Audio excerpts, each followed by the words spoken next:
Hello, and welcome back, everyone, to our final two presentations. We hope you had a chance to grab something to drink and a snack. My name is Amber Wardell, and I am the Learning and Development Coordinator for the Ontario Association of Interval and Transition Houses, OAITH. And I sit on the Learning Network Provincial Advisory Group. I'm delighted to introduce you to our next two speakers. I'll start with brief introductions, and we will post the link to the complete bios in the chat. Doris Rajan is the Director of Operations and Social Development at IRIS, the Institute for Research and Development on Inclusion and Society. And Berivan Sarikaya is the Project Coordinator in the Initiative to End Gender-Based Violence program at OCASI, the Ontario Council of Agencies Serving Immigrants. Welcome to you both, and I'll turn it over to you to get started. Thank you so much. We are just going to show a brief PowerPoint, and I'm realizing just based, I really want to get to the film that we're showing on the work that we're doing. So I might go through these slides a bit quickly. And we're going to be talking about an initiative where we worked, we held creative workshops, we were calling them, and it happened to be performance-based art, and it was for non-status refugee and immigrant women, NSRI women, and gender diverse people. Basically what we want to do is tell you a bit about the project under which this workshop fell under, talk a bit about the process. That part I might go over a bit quickly so that you could see the actual results of the work in a filmed play. So there was a play performed at a conference, and we filmed it. And then some of the themes that we felt emerged out of this whole process. So I'm just going to turn it over to Berivan to tell you a bit about the project. Hi, thank you, Doris. Thank you all. And also thank you all the team of Learning Network for including us in this virtual event on such a timely and also significant topic. And my special thanks go to the Margarita Pintin-Perez, with whom I had the chance to work with together. We are joining to this event from traditional territory of the Wendat, Anishinaabe, and Haudenosaunee, and most recently the Mississaugas of New Credit First Nations, and Toronto, also known as Toronto, is now home to many Indigenous peoples, including First Nations, Inuit, and Métis people. I would like to also mention that we also draw from critical race scholars and activists in Canada who have recognized the importance of addressing colonial violence as a first step in healing across communities. We take seriously the notion that was emphasized by Shirin Razak, which is that we can't move into recognizing the humanity of refugees, immigrants, or other people if our day-to-day life is intensely structured by the inhumanity with which Indigenous people has been treated. Today, so Doris and we are going to share with you the play. It's called The Warrior, and which is designed, created, and performed by non-status refugee immigrant women, and henceforth we will call them NSRI women, and NSRI women GBV, gender-based violence survivors, and who are also, we are calling them our project peer champions. I would like to also give you a brief introduction to the project to give you a sense of the purpose of creating this play as a survivor-led practice of the art-based advocacy workshop series, and we implemented over 8 months virtually. Then 5 days also we met, and we had also 4 rehearsals and performed by them at our gender-based violence conference in November 2023. We had a chance to watch them. The workshop series, the play The Warrior, emerged from the work of our national project, which is called Building Leadership Capacity to Address Gender-Based Violence Against NSRI Women across Canada. And this is a 5-year project funded by WAGE, and OCASI is leading, and with the partnership of 3 civil society organizations from Vancouver, Edmonton, and Ottawa, and working across the nonprofit, education, and grassroots community-based sectors to address gender-based violence. And our mission as a OCASI, as an umbrella organization for immigrant and refugee serving agencies in Ontario since 1978, I'm sure many of you know also, brings leadership expertise in addressing GBV against women, female identified individuals who are non-status refugees and immigrants. And this also includes the experience of developing analysis of the impacts of current legislations, policies, and practices of NSRI survivors and their families, and also collaborative experiences establishing promising practices, which is one of them we're also talking today, to address the risk and barriers affecting NSRI women. The primary objective of this project is, I think we all the speakers we are also mentioning, to shape and inform policies and services addressing GBV, and also recognizing the NSRI women constitute a diverse group with intersecting identities across the race, ethnicity, class, age, sexuality, gender identity, and ability. At the same time, there are some structural barriers, right, for NSRI women who have in common, which impact also their access to safety, healing, and freedom from GBV. So our approach engaged NSRI women as leaders in developing solutions to GBV, solutions that address structural barriers while accounting for the diversity of NSRI women's experiences and communities. So to develop the leadership capacity of NSRI women, our project combines two promising programs, and what we call it a peer champions program that uses popular education to build leadership capacity and foster connections between NSRI women outside of their community, and community advocacy network, in short, CANT strategy, also establishes grassroots networks among NSRI survivors, service providers, and other civil society leaders. And in order to build community capacity for developing survivor-led evidence-based solutions to GBV. So another main approach, I think is very important one, is also we believe that NSRI women as leaders in informing policies and developing solutions to GBV rather than a passive recipients of top-down cookie cutter services. And it means both the Peer Champions program and CAN strategy are integral to this project.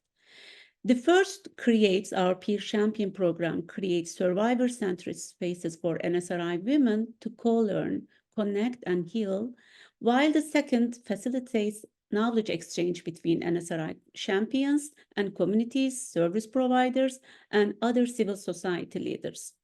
So working towards this, we believe that NSRI women who have experienced GBV are inherently powerful and strong leaders, and should be supported in leading both local and national conversations on addressing gender-based violence. And as allied organizations, we also know that if our work is truly led by NSRI women's lived experiences and supportive leadership opportunities, we can improve and strengthen our everyday organizational practices in order to support survivors seeking services. And we need to rely on also our community-based approaches and also offer new interpretations of old realities, which means what is required of our work together to support NSRI leaders, these women. This also brings to the objectives of our art-based advocacy training workshop series and creating Display Warrior, a focus on from survivor-centered to survivor-led advocacy work, which is one of the main aim of these workshops, and also supporting NSRI survivors with meaningful leadership opportunity that we provided to address GBV and creating this supportive community network to support this role using by their own voices and lived experiences. So as a starting place, and I'm going to just finish, Doris, I see you're just a little bit excited. And we know that survivor-led work is not also new, as we all mentioned, right? But these ideas are not new, but at the front for of the initiatives and organizing that have laid the foundation for responses in addressing GBV. But what stands for our project and our objective of our workshop series is to consider survivor-led linked to advocacy, which means that we are supporting leaders not in the therapeutic or counseling peer role, but as survivor advocates.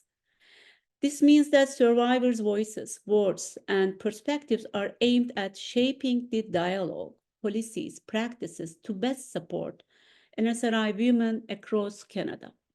So I would like to pass on to Doris Rajan to explain our art-based advocacy training workshop series and the process of creating the play. In the meantime, you will have a chance to watch the 12 minutes video clip, The Warrior, and hope you all enjoy it. Thank you. Doris, stage is yours. Thanks, Berivan. I was going to spend a lot of time kind of talking a bit about the actual process. In terms of the objectives, I think Berivan covered what the overall program objectives were, but for the participants themselves, it was, an opportunity to share their experience and learn from each other, and also just be able to give an alternative way of expressing some of their feelings and thoughts, etc. And then it was, so this is just a bit more about the program. I'm going to kind of go through this fast because I'm cognizant of the time. It's a 20-week program, and it was like over, I think the time was really important because it was over, I think, around 6 months, if I'm not mistaken, because we did two sessions a month. And it was I thought that was really important because we tended to grow together as we were developing the work. And then just, we always began with kind of a check-in. It was really important to have sort of a dedicated time for people to talk about what was going on in their lives and before we kind of jumped into the actual workshop itself. And it was very structured in terms of the actual workshop. We were learning a craft, different kinds of crafts, and they were able to choose what they wanted to do. At the beginning, we were saying, it could be a writing workshop. You could do write poetry. You could do creative writing, like a story, or we could do a play, or even use music. And the group decided on a performance play. So I'm just going to really quickly go through some of kind of the opening exercises, getting to know, getting to hear about where people came from, and a little bit about, what is their interest sort of creatively. And then we did this most days, just as part of the check-in, like what was the positive emotion, negative emotion that they were feeling. And to get them kind of in their body and to get to sort of feel this kind of more emotive sense of communication, we would do things like, pick your favorite song, and then they would come back the next day and talk about what the person was trying to say. A lot of writing exercises. This was another one we did. We did a lot of acting exercises before. So if you can kind of think of it, first half of the workshop series was learning the craft, like learning how to, what it means to have objects, what it means when you show something with your face, how to listen, like how acting is listening. So we spent a lot of time doing those kinds of exercises and scene study. Then the second half, we got right into it. We started to talk about the story. Once we got the story written, then we spent the rest of the half of the workshop series rehearsing and really getting that to the point where we could perform it. So I think that this is just some of the things, to think about when you're talking about story and story structure. And then we, in terms of developing this story, kind of just started talking about issues and what are the kinds of things you want people to know about your own experiences. So with that, I'm going to turn it over to Central Control, to play the play that we came up with.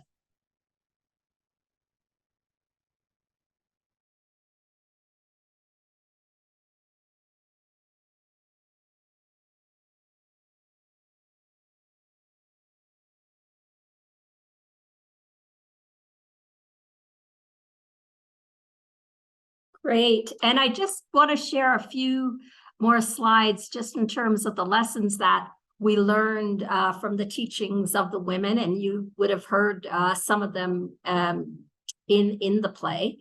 But, you know, what Berivan and I found that, you know, women didn't necessarily want to be part of the group. Like, I think they kind of approached it like this with their arms crossed. And so there was a real need to recruit them and explain what they would get out of it. Why should they give up this time? And I think the other thing is in the implementation of these workshops is a recognition that women that are living through these experiences are busy, and there's a lot of uncertainty in their lives, dealing with the trauma, low income, being an immigrant, single parenting, etc. So we really needed to build in time for flexibility. What was really also important is who is convening and facilitating the group. And I think that's where, you know, I really will applaud Berivan on that. I was doing that more of the creative instruction on it, but it was really Berivan's trust and relationships that were really, really important to have them participate in a way that's meaningful for them.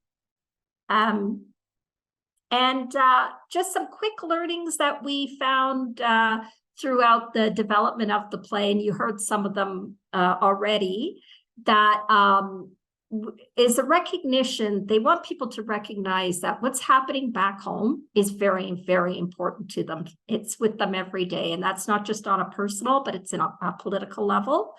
Also that, you know, those of us that are racialized but are born and raised here or lived here most of our lives, that is a recognition that, you know, we have prejudice and biases too, and so did the participants from such a diversity of groups. Really had a problem with terms like strength and resilience and how they're being defined and how they're being labeled, that it's a sense of being objectified and not really understand the context of what they're living. There was a sense that Canadians are privileged. They don't really understand, you know, you heard that a lot, the means of what it really means to fight. And they really want to be seen as more than just gender-based survivors. Really to recognize their pre-migration life, that this quote, you know, the world didn't begin when they walked through the door and came to Canada. I really like this second point, and you hear it in the play, no healing without justice. And I think this was really important thread. We can maybe in the discussion talk a bit more about that, but it was really recognizing that justice was really important. It wasn't just about individual healing.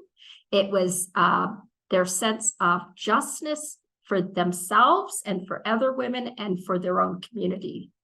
Also, the issue around intersectionality came out a lot, or particularly around gender and how, you know, patriarchy is plural, that it looks different in different contexts. And so very quickly, get to know the person beyond their experience of gender-based violence. There's, you know, be really, we heard this, like attentive to the kinds of interventions that you use and the language you use, because they're very much feeling that there's deserving and there's undeserving clients or people that you support. Again, paying attention to language, avoid being condescending and patronizing. We heard a lot of that. Reach people where they're at. So don't have expectations of where they're at. Let them really spell that out for you. Really don't like having to keep retelling their story. And a lot of the programs and supports that they have to access make this happen all the time. And they just feel like they're just so, you know, they're re-traumatized, but they're also frustrated because this is what they have to do to get support. And yeah, we heard this about don't culturalize people in terms of just seeing their race and their culture first. And a big thing was recognize people have a lot of joy in their lives. I mean, that was really evident in the months that we were doing the planning and the development of this, that there was a lot of fun and a lot of laughter. And it's really important to ask about that as well. And in terms of overall program ideas for improvement, services to be streamlined, they really would have liked to not be, you saw that, the kind of bouncing from one to another, have a one-stop shop where they could be connected to different things. I think this is particularly important for NSRI women. They really want more work with men. And that was something all of them had said. Wanted more advocacy programming that's survival-led. So I think this was kind of, it felt a bit like this because what was produced could be an advocacy tool. And that's it. Thank you so much. Wow, what an incredibly moving performance. Thank you so much for sharing that with us, Doris and Berivan. We have had some questions come into the chat. So we don't have much time for discussion, but some quick reflection and a question. People love the video. They're interested in how to access the video. And also they're wondering about what are the plans in terms of the theater video and the ways which to engage further conversations, raise awareness, but also speak to some of the barriers that folks face while seeking support. Thank you. May I jump in, Doris? Please. This is the part of the project also disseminating the knowledge and also mobilization the knowledge and using display as a tool and for connecting the other communities, other NSRI women across the Canada. That's why, and they will have access soon. We are working on it and with Doris Rajan. Another question maybe I missed? Sorry, go ahead. Go ahead, Amber. What was the other question? It was just around accessing the video. I'm pretty sure, I don't know exactly, but it's going to be very soon. It'll be on the OCASI website. But as Berivan said, there's going to be kind of a resource that's developed that goes with it. We have also 1 year extended year that for this project, and our peer champions, they have already committed work with us, and most of them almost 4 years they were working with us, and they will be with us. And for the disseminating the knowledge and what we learned from them, they will also continue to organize in their communities, in their region, and with the regional partners, with the other partners, and organize other community advocacy network activities. And through this, and also they will, use this tool and their lived experiences and voices. I would like to also mention as a lesson in this project, because we all many times what we use this language, and this session from the 1 p.m. is all about which kind of language we are using. And, we are not opening any space for those women. They have already the space, they have already the voice, they have already agency. And also we are working with them. We are not working for them. We are not doing anything on behalf of them. I think this realization or this commitment definitely coming from this idea that we showed all together. And I'm not also saying that as an organization, we are proving this, we are showing that it is just, the very, the way they work together with survivors and accepting that, yes, they are survivors, even they were just questioning the victim, the survivors, and the survivors, the ongoing process. I am still in survival mode, and in the survival mode, can I be still advocate? Can I still do something, just for the sake of my community or for other NSRI women? I think that was the really important part that they would like to continue to work on. Not only for this project, of course, all these projects are funded, right? And for a certain period of time, but they want to go on. They want to just use what they gain through this project, all these skills in terms of, advocacy, in terms of, just the trainings, everything they received, but they also created, they also developed, and they would like to go on. It's not only just, rely on these projects. I think this is the most important part. Thank you. Thank you so much. And again, thank you for your presentation and for joining us today.